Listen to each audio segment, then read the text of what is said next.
I used to let the scale tell me if I was doing enough, but this week it didn't move, and yet I feel stronger than ever. This week wasn't perfect. I didn't hit the gym as often as I usually do, beach days, hanging out with the family, but I didn't feel less motivated and I didn't feel upset with the scale either because I felt stronger, like noticeably stronger.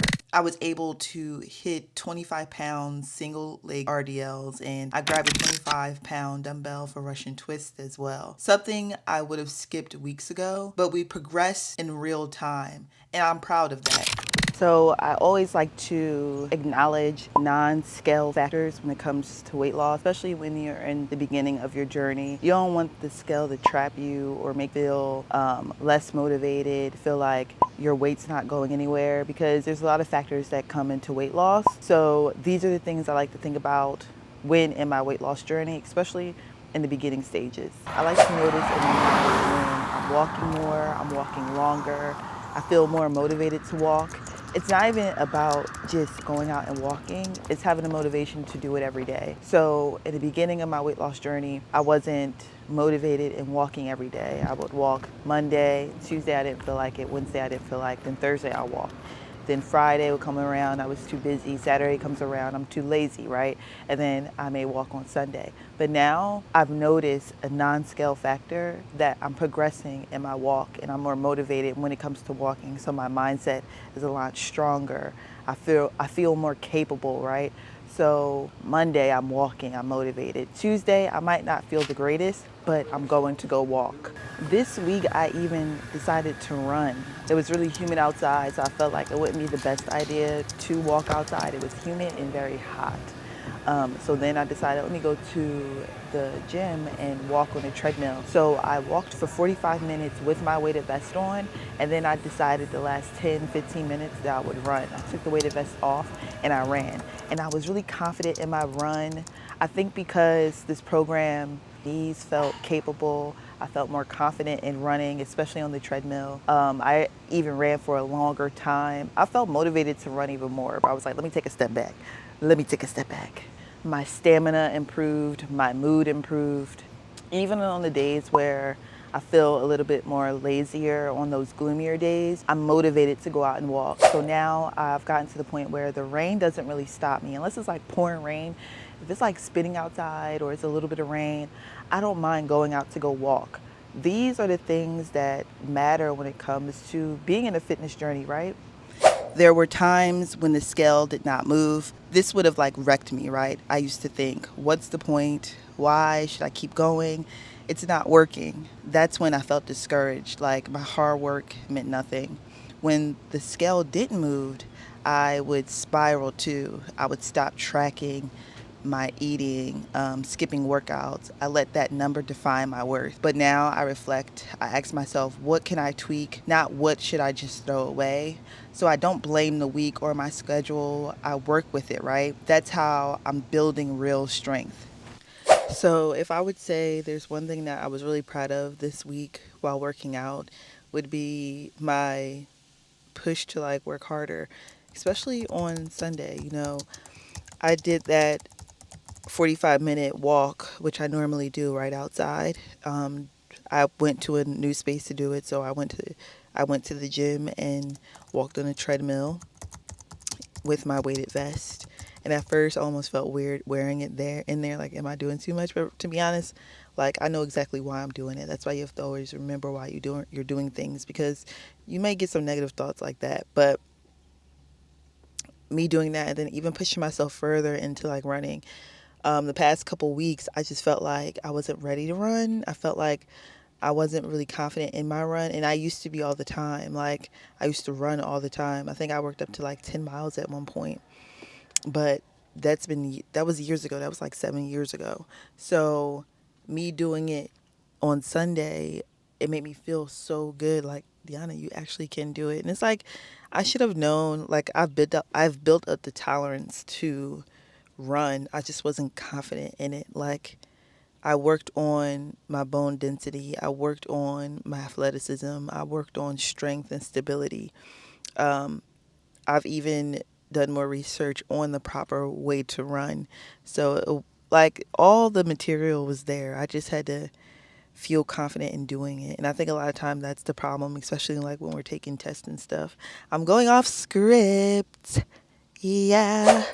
Um, when I think about when I was texting to become a physical trainer, I knew the material. I knew it for a really long time. When I would study and work on the material, I was confident and I knew I was getting answers right. Like, I knew it. But when it came to actually taking a test, I don't know. I do know.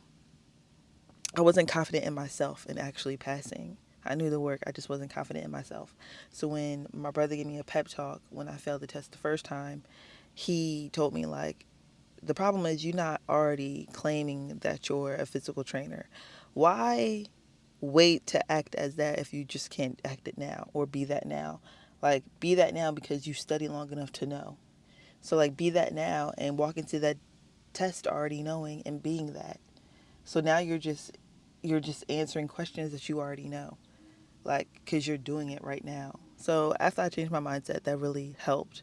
So that's kind of a lesson I had to learn again on Sunday. But I'm really proud of my work. I'm confident in running more often. To be honest, I think walking on the treadmill than running is a great idea. I'm going to try and work that into my program somehow, especially now. It's July, so I should start thinking about how my training is going to go during the fall and winter when it get cold. Okay, because I don't see myself walking when it's like freezing cold outside. So now I'll be more confident to like run inside the gym. But that's it. I pushed myself further than I have in weeks, and no one saw that moment. I felt it. It doesn't matter who doesn't see it. All it matters is if you felt it. Honestly, through where I felt the strongest this week, and also where I felt mentally stronger, right? This week during my jump rope circuit, I have support where it was needed. Even felt more powerful. Having someone there to help motivate you. It was fun because I started doing like double unders at the end of the first circuit. So the fact that we pushed into the second circuit was cool. And I really feel like I was at the point of like almost exhaustion, but it felt good. I don't know. So let's not obsess over the scale. I know I have. Let's also tell our past selves that it's just a tool. It's not the whole story, right? The journey is mainly the story, not the number. Some of the best progress you'll ever make won't actually show up in numbers. It'll show up in consistency. It'll show up in consistency. Mentally, you'll feel stronger. You'll feel more confident. You'll feel much more worthy of the gifts that are supposed to be yours. It'll show up in so many different ways, even in the way you carry yourself. Walking has also become the space where I put everything back into perspective, right? I don't always go on walks to burn calories. Sometimes I just walk to listen. Honestly, God tends to speak to me the loudest when I'm on those quiet walks. I've witnessed like really nature had to offer, and then realizing like this is what He's created. Let me just see how it works. Let me watch how it works. And then I just started thinking about all the things that I'm doing. And really focusing on how does it actually work, and asking Him for guidance. God, how does this actually work? And Him teaching me. This is where I ask questions, also where I find answers that like I didn't know that's what I really needed. If I'm being real, something I'm still working through is consistency with my eating. And not because I don't care, but it's because I need to build a better strategy. So that's just me learning. Sticking to the plan isn't just about discipline, it's about preparation, preparing for real life situations. Like, I can tell you what to eat, but am I properly doing it myself? No. So I think the better question is, how can I do this sustainably so I can tell you guys how I did it and not just just post it up there like you can eat this, but like how can I eat this every week and not feel sick of it? And that's the best version. This is all just me becoming the best version of myself. Okay. So this week is more so about not just training your body, but also training your habits, the new habits that you decide to have. I started getting hot. I started sweating. So this is the end. This is going to be the end of vlog 3. I know it was a little bit all over the place, but I think I want my documentary to feel, I want this just to not feel like an episode, but an inside look into how I'm doing things and documenting my own experience where you can also learn from that. All right? All right, bye. As I get a little older, I realize life is perspective, and my perspective may differ from yours. I want to say thank you to everyone that's been down with me. All my fans, all my beautiful fans.